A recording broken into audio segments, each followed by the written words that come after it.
yang aktif ya hanya sebagian, asal kemudian bulan Sya'ban gak masuk ya jelang Ramadan gak masuk sepi gitu. Bulan Sya'ban kan dia namanya, jelang Ramadan gak masuk, gak ada yang mulai. Kalau Amri masuk, Amri mulai, tapi sayangnya Amri gak pernah masuk ya. Nah ini soal pidana memang di berbagai tempat ya, pengamatan kita sejak mulai dari negeri Saudi Arabia, Iran, Pakistan, Sudan, Maroko, Tunisia, Yaman, Irak, dan nanti minggu depan Libya. Itu tampak-tampaknya ya berat, karena berat pelaksanaannya gitu ya. Karena prinsip pidana kan memang untuk dihindari. Apalagi pengaruh utamaan HAM gitu ya. Sedangkan di zaman Rasulullah SAW saja waktu itu sudah prinsip kehati-hatian dimunculkan oleh beliau langsung, sampai disebutkan idra'ul hudud bisyubhat, batalkan sanksi pidana kalau masih ada unsur syubhat. Padahal syubhat ini sangat rentan, karena ada pada 3 bagian pokok syubhat itu. Sedangkan tadi informasi yang dominan dipakai untuk hukum Islamnya di Irak adalah madhab Hanafi, yang juga berpegang teguh pada soal pembatalan hudud akibat syubhat ya. Karena memang soal syubhat itu meliputi 3 aspek. Para ulama menjelaskan mengenai syubhat ini kepada 3 macam. Ada yang namanya syubhat fil fa'il, syubhat fil maf'ul, dan syubhat fit thoriq. Ini makin membuat peluang-peluang pidana untuk tidak dijalankan itu, karena syubhat aja ada 3 macam. Apa yang dimaksud dengan syubhat fil fa'il? Yang menimbulkan syubhat itu pelakunya sendiri. Pelakunya itu kalau dalam contoh merasa yakin apa yang dilakukan benar, karena indikasinya juga mendukung, baru ketahuan belakangan bahwa ternyata itu salah. Dan selalu contoh terkait dengan syubhat ini tindak pidananya zina. Jadi kalau dalam berbagai literatur mengenai syubhat fil fa'il itu, orang pelakunya itu sama sekali tidak sadar bahwa yang dilakukan itu salah. Contohnya apa? Contohnya orang yang tiba-tiba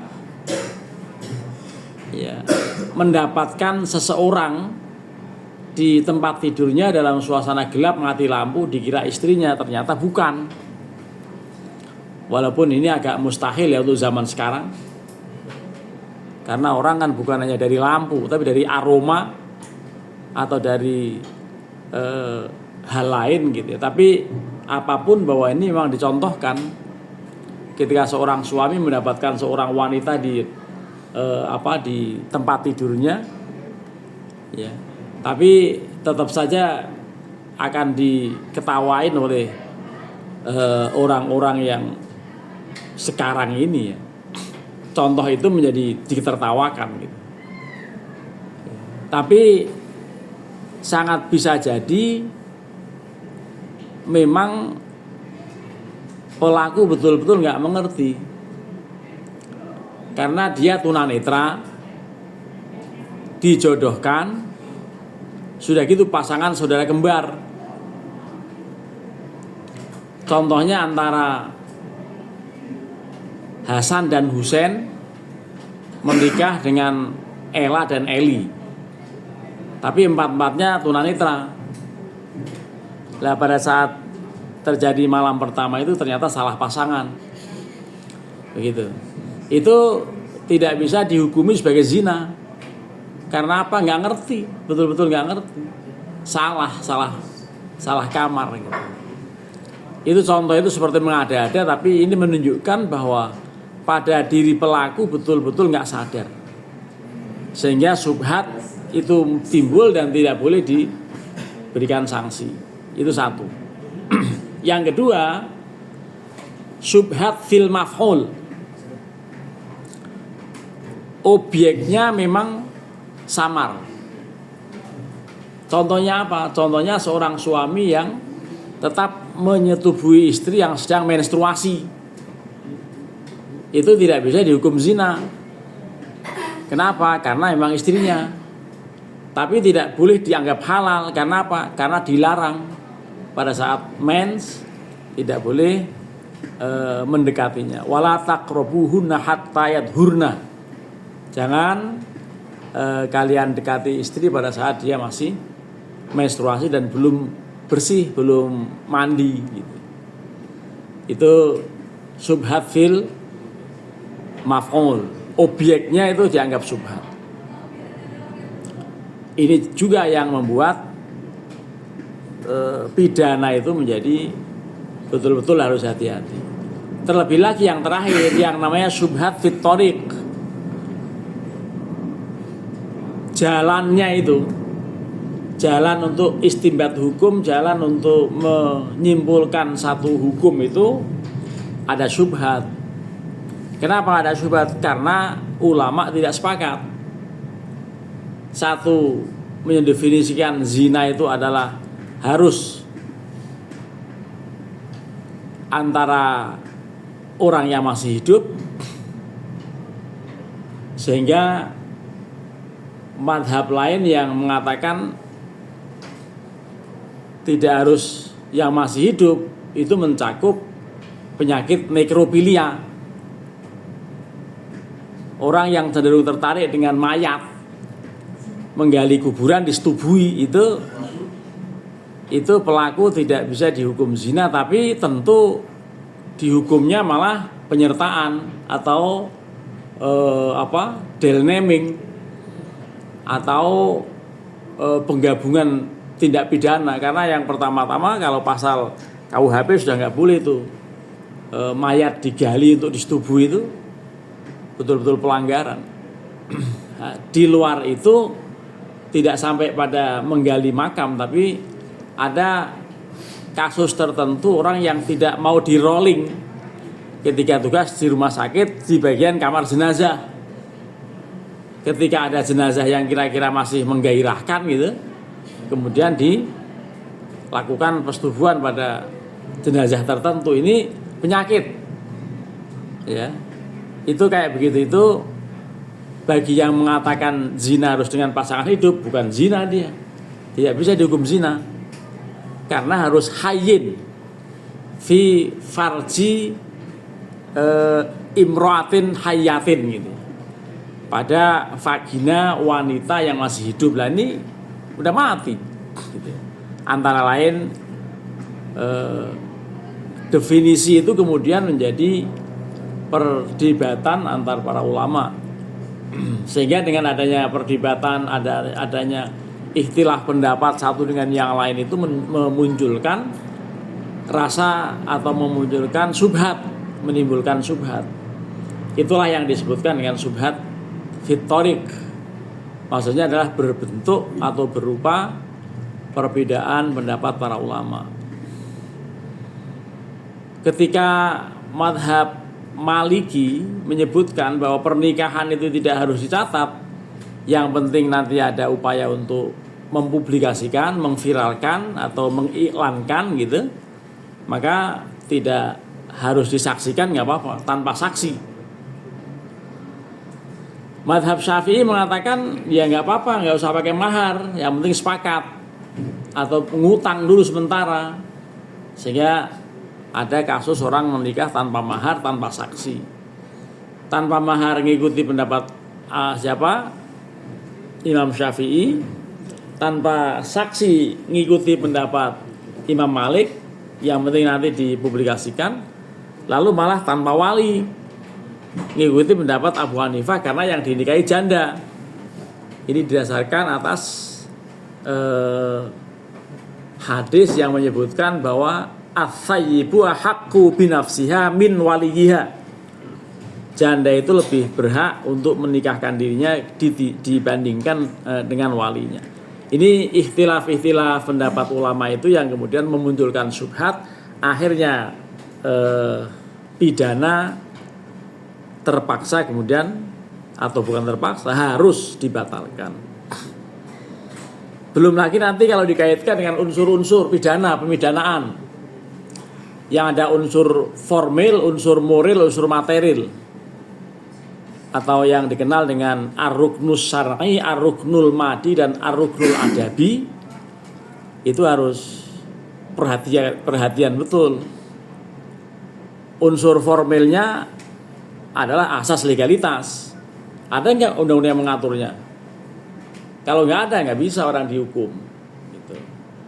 Lalu unsur materialnya, ada nggak perbuatan yang dia lakukan? Ada nggak bukti yang menunjukkan bahwa dia terlibat dalam satu tindak pidana? Kalau nggak ada bukti, nggak bisa. Belum lagi nanti dilihat kondisi psikis yang dikenal dengan ar-ruknul adabi, itu adalah kondisi psikis pelaku. Nah, ini semuanya menjadi pertimbangan penting dalam melakukan pidana. Sehingga ada gium bahwa seorang hakim lebih baik salah dalam memberikan maaf daripada salah dalam menghukum. Itu hadis Nabi juga aslinya, yang merupakan kelanjutan dari prinsip untuk dihindari sanksi pemidanaan kalau ada syubhat. Itu di dalam hadisnya, idraul hudud alil muslimin mastata'tum fa innal imama ayyukhti'a fil afi khairun min ayyukhti'a fil uqubah. Ini seorang hakim ya, atau hindarkan hudud dari kaum muslimin kalau masih ada unsur ragu, kalau ada keraguan-raguan baik menyangkut pelaku, menyangkut objek, maupun menyangkut metodologi perundang-undangan gitu. Tapi kalau sudah berbentuk undang-undang, ya sudah sepakat, karena yang namanya undang-undang itu adalah mulzimun wa yarfa'ul khilaf. Hukmul hakim mulzimun wa yarfa'ul khilaf. Sehingga itulah yang membuat pidana itu alot di berbagai tempat, untuk apalagi hukuman mati. Jadi kalau diinventarisir negara seluruh dunia ini, antara yang sepakat dengan perlu dijatuhkan hukuman mati dengan yang tidak sepakat, ya hampir paru-paru. Indonesia termasuk sepakat, ya, tapi di negara tertentu tidak lagi memberlakukan hukuman mati. Kalau Anda ingat dengan hadis yang menyebutkan ketika Rasulullah ingin, atau Rasulullah diminta untuk menghukum seorang pelaku zina di zaman beliau, baik yang namanya Ma'is bin Malik maupun yang tidak disebut namanya tapi berasal dari kampung Ghamidi, sehingga dikatakan Imro'ah al-Ghamidiyah, itu betul-betul Nabi sangat hati-hati. Diupayakan untuk bagaimana bebas, tapi tampaknya emang yang bersangkutan itu betul-betul bulat niatnya, sehingga terjadi. Nah, yang menarik ketika Ma'is bin Malik dirajam pada suasana sakit itu, lalu dia berontak dan lari, dikejar oleh para sahabat dan akhirnya pingsan dan betul-betul meninggal, dilaporkan pada Nabi. Dan Nabi mengatakan, setelah terlebih dahulu jauh sebelumnya itu menyebut mengenai mungkin Anda sedang tidak waras wahai Ma'is, mungkin Anda baru mencium saja, mungkin Anda baru meremas saja, atau baru memeluk-meluk saja. Itu sebetulnya Nabi memberi jalan supaya dia nggak usah lagi minta dihukum. Nah, tetapi memang ceritanya nggak begitu. Memang dia bersikeras minta dihukum, tapi ternyata pada saat pertengahan jalan dia minta ya dieksekusi oleh Nabi. Ternyata dikejar oleh para sahabat, dan setelah dilaporkan kasus itu Nabi malah mengatakan halla taraktumuhu la'allahu ayyatuba fataballahu alaihi. Kenapa Anda tetap merajamnya? Oh, dia sudah lari dan dia sudah tobat, Allah pasti menerima tobatnya. Tapi dari hadis ini kan seakan-akan Nabi menyesalkan. Ini berarti apa? Pidana itu berat. Jadi kalau ada orang yang sok islami gitu sambil mengatakan negara Indonesia ini tauhid kafir karena apa, hukum pidana Islam tidak dijalankan gitu, itu hanya kurang diskusi, hanya kurang mendalami soal ini, soal prinsip. Nabi aja seakan-akan menyesalkan kejadian dirajamnya Ma'is bin Malik.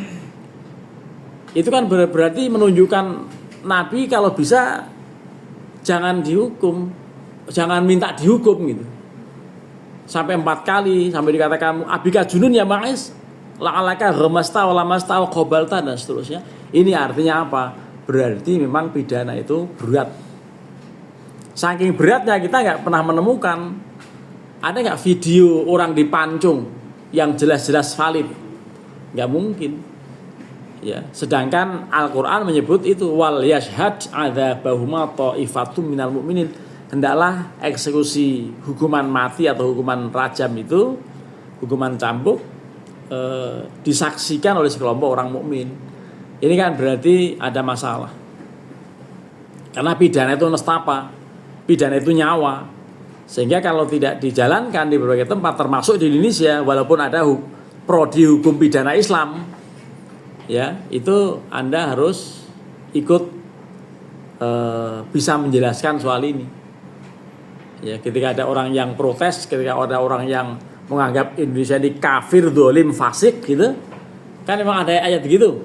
Nah itu harus bisa ditegesin, harus bisa diluruskan, harus bisa difahamkan orang-orang tertentu itu. Silakan kalau masih ada diskusi. Yang jelas ini materi ini ya memang harus kita pelajari. Setelah kita bicara teori-teori, lalu kita inventarisir mana saja negeri-negeri yang masih peduli dengan hukum pidana Islam. Indonesia masih peduli, UIN masih peduli, ada UIN Jakarta masih peduli. Buktinya apa? Ada hukum, ada prodi HPI. UIN Jogja enggak, karena enggak ada hukum prodi HPI. Surabaya ada, Makassar ada, Aceh ada, Bandung ada, Semarang ada. Jakarta aja Jakarta juga pasti ada. Itu Jogja nggak mau membuka HPI, itu nggak mau. Ya, barangkali takut mahasiswa pada nganggur, nggak ada kerjaan karena nggak ada orang dipancung, barangkali begitu. Ya, ini yang menjadi pertimbangan barangkali. Ya, silakan kalau masih ada yang mau diskusi soal yang kita bicarakan, ya, yaitu hukum pidana di negara Irak. Gitu. Irak apa dalam Al-Quran disebutkan? Babilonia. Jadi ada kalimat wa ma unzila 'alal malakaini bi Babila Harut wa Marut. Ya, apa yang kami turunkan kepada 2 orang malaikat di negeri Babilonia, nama keduanya adalah Harut dan Marut. Ya. Jadi itu menunjukkan bahwa Irak memang peradabannya tua, di samping juga Faraunah ya, di Mesir, dan juga ada negeri-negeri tua yang lain. Silakan didiskusikan lebih lanjut.